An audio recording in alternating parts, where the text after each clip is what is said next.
पैस आता जीव जाई ना गोष्ट चांगली बसून श्रमजीवित आहे ना गोष्ट चांगली घेना श्रमजीवित आहे ना गोष्ट चांगली घेना आहे ताकद काम करण्याची आहे ताकद काम करण्याची संगत तुला टावळ फिरण्याची संगत तुला टावळ फिरण्याची संधी आहे बघ सुधारण्याची संधी आहे बघ सुधारण्याची समाजसेवेत उतरण्याची समाजसेवेत उतरण्याची नकोत पैसा नकोत पैसा नकोत पैसा नकोत पैसा आमच्यात बस साथ सेवेची दे ना गोष्ट चांगली घेना राशील बसून राशील बसून वसई विरार महानगरपालिकेमध्ये स्वच्छता दूत म्हणून जे कर्मचारी काम करतात त्यांच्या जीवावरती बेतलेला आहे आणि याला संपूर्ण ठेकेदार आणि महानगरपालिकेचे अधिकारी जबाबदार असल्याचा आरोप येथील कर्मचाऱ्यांनी केलेला आहे. कारण अनेक वर्ष या ठिकाणी काम करून सुद्धा त्यांना मेडिक्लेम सारखी साधी व्यवस्था करता आली नाही, म्हणजे शरमेची बाब आहे. माझ्यासोबत पदाधिकारी आहेत श्रमजीवी संघटनेचे. काय सांगाल सर? सर, आपल्या माध्यमातून मी एवढंच सांगू इच्छितो की आपण सांगितल्याप्रमाणे खरोखर इथे प्रशासकीय अधिकारी आणि ठेकेदार यांचं जे सफाई दूत आपण म्हणालात त्या सफाई दूतांकडे दुर्लक्ष आहे आणि त्यांच्या जीवनाशी खेळण्याचा प्रकार इथे चालू आहे. कारण ज्या ठेकेदारांची नेमणूक या प्रशासनाने केलेली आहे त्या ठेकेदाराच्या करारनाम्यामध्ये सर्व अटी शर्तीची लागू करून सुद्धा त्या ठेकेदारांनी त्यांना मेडिक्लेमची व्यवस्था केलेली नाहीये. त्यांना जे साहित्य मिळायला पाहिजे ते मिळालं नाहीये, गणवेश नाही मिळालेला आहे. ज्या सुखसुविधा त्यांना मिळायला हव्या होत्या त्या मिळालेल्या नाहीयेत. त्याची मागणी आम्ही श्रमजीवी संघटनेच्या वतीने वारंवार करून सुद्धा ठेकेदाराने म्हणजे त्यांना काही सुविधा दिलेल्या नाहीयेत. मूळ प्रिन्सिपल एम्प्लॉई म्हणून प्रशासन आहे, संबंधित अधिकारी आहेत, त्यांच्याकडे सुद्धा आपण अर्ज विनंती करून ते तक्रार केलेली असताना त्यांनी सुद्धा त्याकडे दुर्लक्ष केलेलं आहे. या सर्व बाबींकडे लक्ष देता असं आपल्या लक्षात येत असेल की ठेकेदार आणि अधिकारी यांच्यामध्ये काहीतरी संगनमत असावं.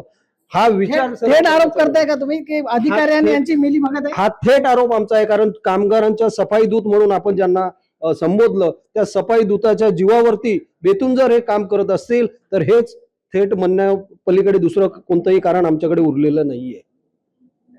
माझ्यासोबत अजूनही पदाधिकारी आहेत. काय सांगाल, ही जी यंत्रणा चालते आरोग्याशी खेळ जाते, काय आहे परिस्थिती? सर, असं आहे की जेव्हा इथे सफाई आयोग वगैरे या महापालिकेला व्हिजिट करताना त्यांना प्रत्यक्षामध्ये वेगळ्या स्वरूपात दाखवलं जातं की इथे कशी प्रशासन चालते, कसं कामगारांना आम्ही गाईड करतो. मुळात त्यांना एखाद्या 5 स्टार मध्ये नेलं जातं आणि तिथे त्यांना म्हणजे ह्या सगळ्या गोष्टीमध्ये गुमराह केलं जातं की आम्ही ह्या सर्व सुविधा ह्या कामगारांना देतो, आम्ही सर्व कामगारांना व्यवस्थित ठेवतो करून. पण मूळ प्रत्यक्षात असं काही नाहीये. कामगार आज रस्त्यावर म्हणजे ह्यासाठी उतरला आहे की ह्या प्रशासनाने जे कामगाराचे देणे असो किंवा कामगाराचे इतर सुविधा लाभ असो त्या दिलेल्या नाही. आपण मागच्या आठवड्यात बघितलं की महापालिकेमधील जेव्हा महासभा चालू होती तेव्हा सभागृहातील सत्ताधारी पक्षाच्या नगरसेवकांनी सांगितलं की सफाई दूतांनी हे जेव्हा पूर परिस्थिती जेव्हा ह्या शहरात आली होती तेव्हा ह्या सफाई दूतांनी सफाई केलेली आहे. मग असं जर तुम्हाला कळतंय मग ह्या गोष्टी का कळत नाही? ज्या कामगारांना तुम्ही आज मरणाच्या दारावर सोडला आहेत ह्या गोष्टी तुम्हाला का कळत नाहीत? मग तुम्हाला फक्त ठेकेदार आणि त्याच्याकडून मिळणारी मलाई हीच तुमच्यासाठी इम्पॉर्टंट आहे. यामध्ये किती कामगारांचा मृत्यू झालाय, किती जखमी झाले, नेमकी काय अवस्था आहे सध्याची? एका कामगाराचा मृत्यू झालाय आणि 2 कामगार, एकाला तर अटॅक आलाय आणि दुसरा जखमी आहे. आणि एक सफाई कामगार जो घरी जात असताना त्याचा ऍक्सिडेंट झाला. तो ऍक्सिडेंट झाला म्हणून आम्ही आज त्या पालिका अधिकाऱ्यांना सांगितलं तर पालिका अधिकाऱ्यांचं असं म्हणणं आहे की तो घरी जाताना झाला, त्याने आम्हाला कळवलं नाही, त्यांनी दुसऱ्या दिवशी कळवलं. म्हणजे माणसाने मेल्यावरती म्हणजे अजून मला वाटतं अजून 1-2 बळी गेल्यावर यांना कळवल्यानंतर हे लोक आमची ही कामं करणार. म्हणजे हे त्यांचं कर्तव्य होतं, त्यांचं काम होतं की त्यांनी जाऊन बघायला पाहिजे होतं ऍक्सिडेंट झाला माणूस कसा आहे कसा नाही, हे त्यांनी जाऊन प्रथम दर्शन त्यांनी अहवाल सादर करायचा होता, पण त्यांनी तो केलेला नाही. मला सांगा, या ठिकाणी जेव्हा ठेका दिला जातो तेव्हा कामगारांची काही जबाबदारी असते की नाही? म्हणजे कामगारांवरती जो मेडिक्लेम असायला पाहिजे, त्यांना सुविधा दिल्या पाहिजे, मग कामगार आयुक्त काय करतोय? अहो हीच तर खंत आहे ना. जेव्हा आम्ही ही प्रकरण इथे आणतो तेव्हा ह्या आयुक्तांचं प्रिन्सिपल एम्प्लॉय म्हणून ह्या प्रशासनाचं काम आहे की जो संबंधित ठेकेदारांना देत नाही, ज्या सुख सुविधा कामगारांना देत नाही, त्याच्यावरती कायद्याने गुन्हा दाखल करा ना. का करत नाहीत? फक्त नोटीसी काढून फक्त हे थूक लावायचं काम इथे करत आहेत. मला सांगा, आपल्या तुमच्या संघटनेच्याच आमदार स्नेहाताई पंडित आहेत आणि पंडित साहेब पण एक राज्यमंत्री दर्जाचे आमदार आहेत. मग त्यांच्याकडे त्यांच्याच संघटनेवर असा अन्याय होतोय? हो, गेल्या जी बैठक झाली त्या बैठकीमध्ये ज्या आमच्या सन्माननीय आमदार आहेत त्यांनी या सर्व अधिकाऱ्यांना या गोष्टीवरनं झापलं आणि येत्या 15 दिवसामध्ये आम्हाला मीटिंग लावून या सर्व गोष्टींवरती जी कामगारांचे आम्ही त्यांना प्रलंबित प्रश्न त्यांना दिले होते त्याच्यावरती तोडगा काढण्यासाठी एक 15 दिवसाची त्यांना मुदत दिली होती. त्या मुदतीचं कारण असं की आता या तुम्ही बघितलं असेल की गेल्या 10-15 दिवसापासून पाऊस जास्त असल्यामुळे ती बैठक अद्याप झालेली नाही.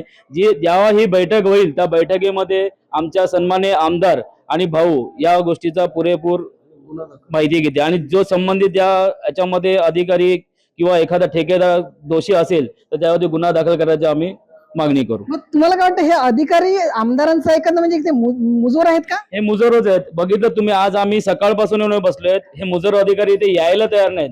आज जो कामगार मेला ह्यांना त्यांना त्याच्याशी काही लेणं नाही. ठेकेदार वाचला पाहिजे.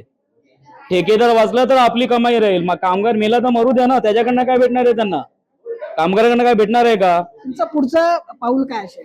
जर आज मयत कामगार आहे त्याला त्याची भरपाई मिळाली नाही आणि जे जखमी कामगार आहेत त्यांनाही त्यांची भरपाई मिळाली नाही तर जोपर्यंत मिळत नाही तोपर्यंत आम्ही हे कार्यालय सोडणार नाही आणि इथून जाणार नाही. तर त्याची पुढची तयारी आमची अशी असेल की आम्ही ह्या कार्यालयामध्ये इथेच या कार्यालयामध्ये चूल पेटून इथेच जेवण करू आणि इथेच झोपू जोपर्यंत आम्हाला एक ठोस उत्तर मिळत नाही. या ठिकाणी कामगारांचे जे प्रश्न घेऊन आलेले आहेत, मात्र महानगरपालिकेचे सुस्त आणि मस्त झालेले हे अधिकारी यांना न्याय देतील का? कारण या ठिकाणी सफाई आयुक्त येऊन गेले, मात्र ते फक्त 5 स्टार हॉटेलमध्ये जेवून गेले असा आरोप येथील कर्मचाऱ्यांच्या नेत्यांनी केलेला आहे. मात्र ह्या कामगारांना महानगरपालिका न्याय देईल का हे आता पाहावं लागेल. भाग्यश्री देसाईसह विजय देसाई, न्यूज 18 मराठी, वसई विरार.